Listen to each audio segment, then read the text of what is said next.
Hello everyone, ఈరోజు మనం ఒక డిఫరెంట్ టైప్ ఆఫ్ సెంటెన్సెస్ గురించి మనం మాట్లాడుకుందాం. కొన్ని సెంటెన్సెస్ ఎలా ఉంటాయంటే, ఎవరైనా బాగా చదివే వాళ్ళు ఫెయిల్ అయ్యారు అనుకోండి, మనం ఒక కైండ్ ఆఫ్ షాక్ని ఎక్స్ప్రెస్ చేస్తాం కదా. అలా ఎలా అతను ఫెయిల్ అయ్యాడు, ఇలా కైండ్ ఆఫ్ షాక్ అయినప్పుడు మనం అలా ఎలా అని అంటాం కదా. How do you express that? అలా ఎలా అని ఇంగ్లీష్లో ఎట్లా ఎక్స్ప్రెస్ చేయాలి? అండ్ లేకపోతే మనం షాక్ అయినప్పుడు చాలా సిచ్యువేషన్స్లో మనం అలా ఎలా జరిగింది ఇలా అంటూ ఉంటాం కదా. How do you express that type of sentences? This is what exactly we're gonna learn today. So ఎలా ఎక్స్ప్రెస్ చేస్తాం ఇలా అలా ఎలా అన్న ఒక షాక్ని, ఒక సర్ప్రైజ్ని ఎలా ఎక్స్ప్రెస్ చేస్తామంటే హౌ కమ్. హౌ కమ్ అని యూజ్ చేసి మనం ఈ సెంటెన్సెస్ని ఫామ్ చేయొచ్చు. తెలుగులోకి అస్సలు ట్రాన్స్లేట్ చేయకండి, ఓకేనా? హౌ అంటే ఎలా, కమ్ అంటే రావడం, ఎలా రావడం అని కాదు దాని meaning. Okay, let me give you ఒక ఎగ్జాంపుల్ ఇస్తే మీకు అర్థమైపోతుంది. సో ఫస్ట్ సినారియోని తీసుకోండి. ఎవరైనా బాగా చదివే వాళ్ళు ఫెయిల్ అయ్యారు అనుకోండి, మనం షాక్ అవుతాం కదా. దాన్ని అలా ఎలా, అసలు ఎట్లా ఫెయిల్ అవుతావు, how is that even possible అన్నట్టు మనం మాట్లాడతాం కదా. సో అట్లా నువ్వు ఫెయిల్ అయ్యావు అని అడగాలంటే డైరెక్ట్గా ఆ పర్సన్నే హౌ కమ్ యూ ఫెయిల్డ్ అని అంటాం. డైరెక్ట్గా V2 verb యూజ్ చేయడమే. How come you failed, since we're talking about past, డైరెక్ట్గా పాస్ట్ వర్బ్ యూజ్ చేస్తున్నాం అనమాట. లేదంటే తక్కువ మార్కులు వచ్చాయనుకోండి, మామూలుగా మంచి మార్కులు తెచ్చుకుంటాడు, బట్ దిస్ టైం చాలా తక్కువ వచ్చాయి. So how come you got less marks in it, how come you got less marks in it. ఇలా ఏ సిచ్యువేషన్లో అయినా సరే మనం ఆ షాక్ని ఎక్స్ప్రెస్ చేయాలని అనుకున్నప్పుడు మనం హౌ కమ్ అని యూజ్ చేయొచ్చు అనమాట. మీకు అసలు ఇంగ్లీష్ రాదు, యూ జస్ట్ జాయిన్డ్ నా క్లాస్ టు లెర్న్ ఇంగ్లీష్ అనుకోండి. రేపటిలోపు మీరు చాలా ఫాస్ట్గా ఫ్లూయెంట్గా ఇంగ్లీష్ మాట్లాడుతుంటే అప్పుడు ఆ ట్రైనర్ అంటాడనమాట, how come you are speaking such fluent English, how come you are speaking so fluently అని. అంటే అలా ఎలా నువ్వు అసలు ఎంత ఫ్లూయెంట్గా మాట్లాడుతున్నావు, you said you don't know English, you joined here to learn English, you attended only one class, how come you are speaking so fluently.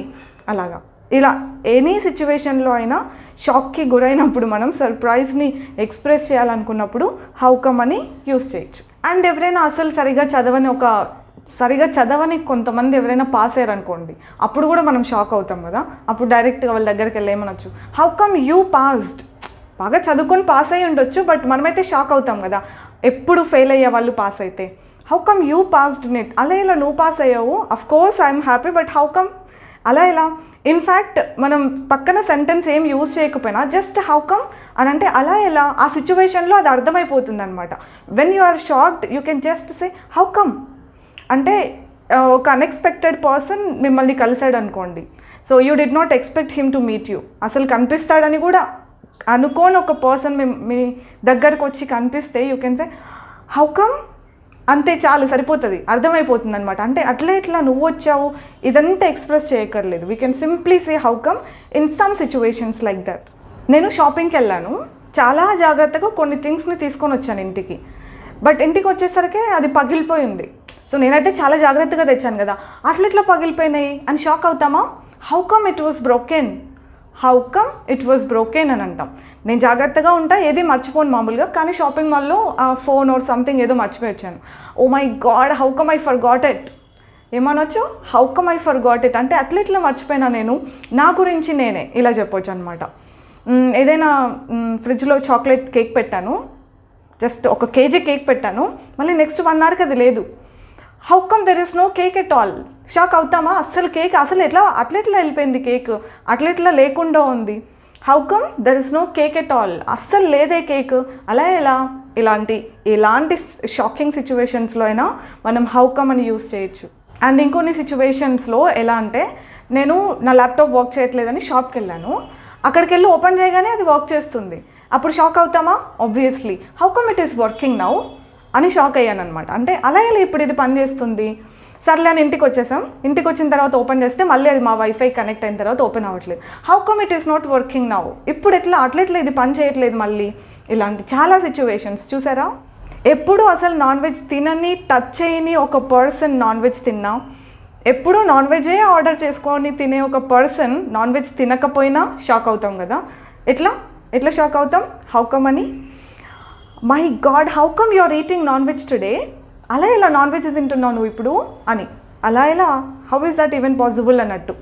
ఒక్కొక్క సిచ్యువేషన్స్లో హౌ కమ్కి వై అన్న మీనింగ్ కూడా వస్తుంది, but we most of the times use it when you're shock అయినప్పుడే use చేస్తాం అనమాట. How come you're not eating non veg today? నేను ఎప్పుడు నాన్ వెజ్ తింటాను అనుకోండి, నేను బయటికి వెళ్ళి నాకు ఈరోజు వెజ్ కావాలి, నేను వెజ్జే తింటానంటే మా వాళ్ళు షాక్ అవుతారు అనమాట. ఎలా? How come you're asking for veg అడుగుతున్నావు, అలా ఇలా వెజ్ అడుగుతున్నావు అని. నేను అస్సలు టెంపుల్స్కి వెళ్ళను, చాలా రేర్గా వెళ్తుంటాను. ఎవరైనా మా ఫ్రెండ్స్ నన్ను టెంపుల్లో చూస్తే, లేదంటే టెంపుల్కి రావడం చూస్తే, లేదంటే నేను వస్తాను అని చెప్పినా కూడా, అరే how come you are coming to temple అని అంటారనమాట. How come you are coming to temple అంటే అలా ఇలా నువ్వు వస్తానంటున్నావు టెంపుల్కి, నువ్వు వస్తున్నావు ఏంటి అన్నట్టుగా షాక్ అయ్యి అలా అడుగుతారనమాట. సో ఇట్లాంటి షాకింగ్ సిచ్యువేషన్స్ నేను మీకు కొన్ని చెప్తాను, మీరు ఎక్స్ప్రెస్ చేయండి. మీరు ఆ షాక్ని ఎట్లా ఎక్స్ప్రెస్ చేస్తారో జస్ట్ సెంటెన్సెస్ టైప్ చేసి కామెంట్లో చెప్పండి. సో మీరందరూ పార్టీ చేసుకున్నారు, నన్ను పిలవలేదు, నన్ను పిలవకుండా మీరు మాత్రమే పార్టీ చేసుకున్నారు. సో నేను అనాలన్నమాట, అలా ఎలా మీరు నన్ను మర్చిపోయారు, అలా ఎలా మీరు నన్ను పిలవలేదు అని. How do I express that? And ఇంకొక సినారియో ఏంటంటే, నేను యూజువలీ నాకు సరిగా అస్సలు వంట రాదు. నేను కుక్ చేసిన ఒక ఫుడ్ చాలా టేస్టీగా చాలా బాగుంది అనుకోండి, అప్పుడు మీరు షాక్ అవుతారు కదా, అలా ఎలా ఈ ఫుడ్ ఇంత బాగుంది, అంత బాగా అలా ఎలా నువ్వు వంట చేసావు అనేసి. సో ఈ సినారియోస్ని హౌ డు యూ ఎక్స్ప్రెస్ అని కమెంట్లో రాయండి. అండ్ మీకు తెలిసిన కొన్ని సెంటెన్సెస్ కూడా, if you know any, just try writing them. So this is how exactly we use how come in a sentence అనమాట. ఇన్ని ఎగ్జాంపుల్స్ సినారియోస్ ఇచ్చిన తర్వాత కూడా మీకు అర్థం కాలేదంటే అప్పుడు నేను అనాల్సి వస్తుంది, how come you did not understand this అని. I hope you understood this, and I'll be back with some more sentences next time. Take care until then. Keep practicing.